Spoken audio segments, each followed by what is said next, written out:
guy in San Antonio says he's had about 30 power outages since Monday, off and on, off and on. He says he had to celebrate his wife's birthday by cooking on the grill outside. Nan Palmero is joining us now by phone. So, Nan, how are you and your family holding up?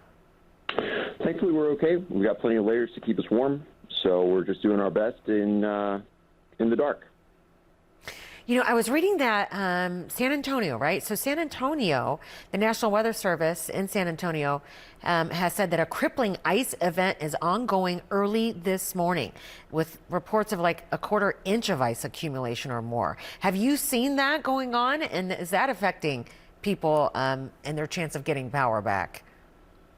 It seems that way. There's ice on the roads. Local news stations have been showing videos of the cars sliding all over the place, and they're really warning us to stay off the road. So that's what I plan on doing.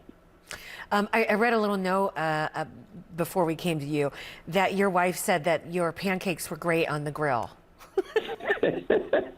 Yes, the cast iron on the grill ended up being a hit for the pancakes yesterday for her birthday. Now she wants you to grill outside every time, even when the power's back on? Yeah, it appears to be the case that I'm going to have to be grilling pancakes on a regular basis now. So I've set a precedent in this ice storm. Hey, how are you guys keeping warm? Because maybe it'll be helpful for folks who currently have power but might be in line to experience a rolling blackout. How are you doing it? What are your tips? So the tips are lots of layers. Wearing a hat inside the house has been helpful. When the power does come on, we try to have the heating pads inside the bed already in hopes that it warms up the bed a little bit before we get to sleep. And just trying to keep moving. Those things seem to really help us stay warm. What information are you getting locally in terms of why you're experiencing this? You know, the things that I keep seeing are that we've had a lot of our natural gas, coal, and nuclear that have been, the gauges have been freezing. So ERCOT, who oversees the grid in Texas, has been sharing that information. And then we've also had some wind and solar that are frozen as well. So that's a tough combination. Are you a lifelong Texan?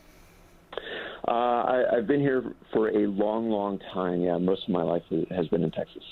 Okay. So how shocking is it to have to be dealing with something like this? I've never dealt with anything like this in the state. I mean, you get power outages from here and there. Sometimes in the summertime for a few, minute or two, because of the heat. But doing this in the wintertime is, especially in San Antonio, is unusual for us. Well, I'm wishing you well, and I hope that this ends soon for your sake, or else you're going to have to whip up a lot of pancake batter for outside grilling. You better think of another dish that goes well on the grill. And I appreciate your sense of humor because I know it's got to be maddening and so just bitter and raw at times. Yeah, we just have to do the best we can with what we've got, and thankfully we've been very fortunate with cell phone coverage and backup batteries for our phones. Okay, appreciate you. Thank you so much, Nan Palmero, and happy belated birthday to your wife.